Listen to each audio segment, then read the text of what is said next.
Apa ciri-ciri mereka yang darahnya sudah mulai rusak, pembuluh darahnya sudah mulai tersumbat? Ya kaki gampang kesemutan, gampang baal, kebas-kebas, kalau di kepala yo sering migrain, leher kenceng, tubuh lemah, kalau terjadi sumbatan di jantung akan nyeri dada, sesek dan seterusnya. Itu menunjukkan bahwa sudah terjadinya kerusakan darah dan pembuluh darah. Pertanyaannya lagi, apa yang menyebabkan kerusakan darah dan pembuluh darah? Sehingga terjadinya kerusakan di sel-sel kita.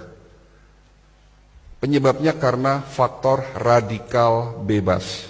Tolong ini diperhatikan, ini penting sekali ilmunya. Radikal bebas. Radikal bebas itu satu molekul yang kehilangan pasangan elektronnya, sangat reaktif, kalau nempel di sel, sel kita rusak. Entah itu sel darah merah, entah itu sel darah putih, di mana sel darah putih kita tahu sebagai antibodi tubuh kita, entah itu di pembuluh darah.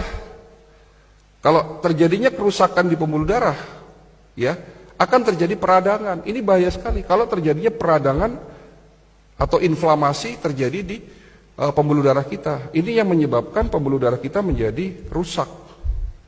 Yang pada akhirnya kolesterol, zat-zat sisa itu mengendap di tempat terjadinya peradangan tadi. Sehingga terjadi yang namanya plak atau sumbatan pembuluh darah.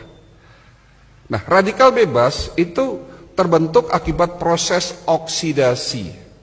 Tolong perhatikan lagi. Oksidasi ini apa? Oksidasi itu contohnya kalau di luar sana besi berkarat. Berarti tubuh kita bisa karatan, ya. Proses oksidasi terjadi secara alami, Bapak Ibu sekalian. Bisa kita bernafas, beraktivitas, saya berbicara, bahkan kita tidur terjadi proses oksidasi. Ya. Karena manusia tidak bisa menghindari proses oksidasi, Allah sudah menciptakan obatnya ada dalam tubuh kita. Diproduksi tanpa Bapak Ibu sadari sejak kita kecil, ya, di saat kita lahir di dunia sampai nanti kita mati. Ada obat dari segala macam obat, rajanya obat sebagai benteng pertahanan pertama yang dapat menetralisir terjadinya oksidasi. Kalau tidak ada obat ini, 5 menit tubuh kita rusak, Pak. Namanya antioksidan, betul. Kalau hari ini kita masih berkecimpung di vitamin, di antibodi, sudah ketinggalan zaman, Pak. Hari ini dokter-dokter di Eropa, di Amerika, penemu-penemu suplemen, itu bagaimana caranya menemukan satu antioksidan yang kembali lagi tujuannya untuk menetralisir terjadinya oksidasi agar tidak terbentuk yang namanya radikal bebas. Ini penting sekali. Antioksidan diproduksi dalam tubuh kita. Ada 2, glutathione dan superoksid dismutase. Glutathione itu rajanya antioksidan. Ya. Dan SOD, panglimanya. Ada raja yang memimpin negara, ada panglimanya. Atau perdana menteri lah.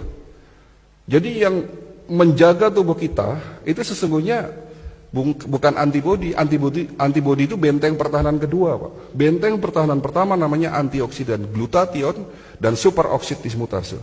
Namun setelah usia Bapak 40 tahun, produksi antioksidan, glutathione dan SOD menurun. Makanya itulah yang disebut tua. Menurunnya produksi antioksidan. Sehingga pada saat usia 40 tahun dan terus bertambah, terjadinya oksidasi yang tidak diimbangi dengan produksi antioksidan, sehingga terbentuk yang namanya radikal bebas. Dan radikal bebas inilah yang mulai merusak pelan-pelan sel-sel tubuh kita. Sudah mulai jelas ya, Pak? Sudah mulai jelas ya? Oke. Tapi Allah Maha Baik. Allah bukan hanya menciptakan antioksidan dalam tubuh kita, tapi juga sudah menyiapkan plan B-nya.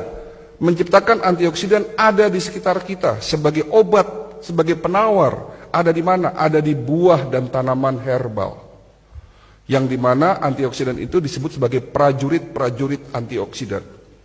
Jenisnya ada ratusan. Contoh, resveratrol, antioksidan yang dapat mencegah dan mengobati penyakit darah dan jantung, stroke. Ada di buah yang berwarna merah keungu-unguan. Buah apa itu? Anggur, blueberry, strawberry, buah delima. Terong bukan buah, Pak. Ya.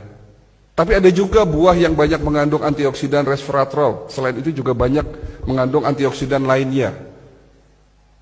Tapi mungkin buah ini dianggap sebelah mata oleh kita.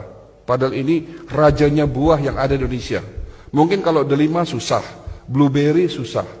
Tapi buah ini ada di Indonesia. Namanya buah jamblang. Oke, jamblang bagus. Tapi ada yang lebih baik dari jamblang. Apa? Buah manggis, Pak. Kapan terakhir makan buah manggis?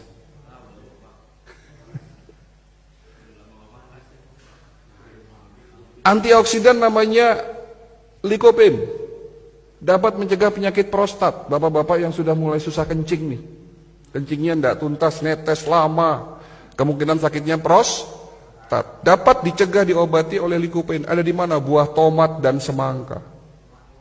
Tomat dan semangka, makan tomat dan semangka tiap hari. Antioksidan namanya bromelin, dapat mencegah penyakit kanker, tumor payudara. Ada di mana? Buah nanas. Bilang sama ibunya di rumah kalau pengen tidak kena penyakit kanker payudara, makan nanas tiap hari. Dan nanas juga dapat mencegah penyakit osteoporosis karena mengandung kalsium yang sangat tinggi. Untuk mencegah penyakit Alzheimer atau pikun, makan buah alpukat. Untuk mencegah penyakit batu empedu, makan buah apel, dan semua buah mengandung prajurit-prajurit antioksidan. Siapa di antara Bapak Ibu yang setiap hari makan minimal 3 jenis buah-buahan? Siapa di antara Bapak Ibu yang dalam waktu 1 minggu tidak makan goreng-gorengan? Siapa di antara Bapak Ibu yang di rumahnya tidak punya mie instan? Yang di rumahnya tidak punya mie instan, tunjuk tangan. Dan siapa di antara Bapak Ibu yang sudah meninggalkan gula pasir? Inilah jawaban kenapa masyarakat kita banyak yang sakit. Sementara Allah sudah memberikan berkah luar biasa kepada bangsa kita. Betul? Iklim terbaik, tanah paling subur, produsen buah terbesar di dunia, dan produsen tanaman obat terbesar nomor 2 di dunia. Ada 40.000 jenis tanaman obat yang belum kita manfaatkan secara benar. Ya. Antioksidan. Lalu bicara antibodi. Antibodi nggak usah dibahas lah, udah terlalu kuno ya. Tapi itu juga penting, di mana benteng pertahanan kedua adalah antibodi. Dan benteng pertahanan ketiga, ya, proses yang paling penting dari semuanya itu adalah regenerasi sel. Kenapa penyakit diabetes nggak bisa sembuh-sembuh? Ya karena obat yang selama ini kita minum hanya sekedar nurunin gula. Tapi yang harus dilakukan, lakukanlah pengobatan secara holistik. Dibersihkan tubuh kita dari radikal bebas, dinetralisir proses oksidasinya, tentunya dengan herbal golongan fitofarmaka yang mengandung senyawa aktif antioksidan, ya. Lalu dikuatkan imunitasnya dan diberikan herbal atau suplemen yang memiliki fungsi regenerasi sel. Itulah holistic integrated medicine.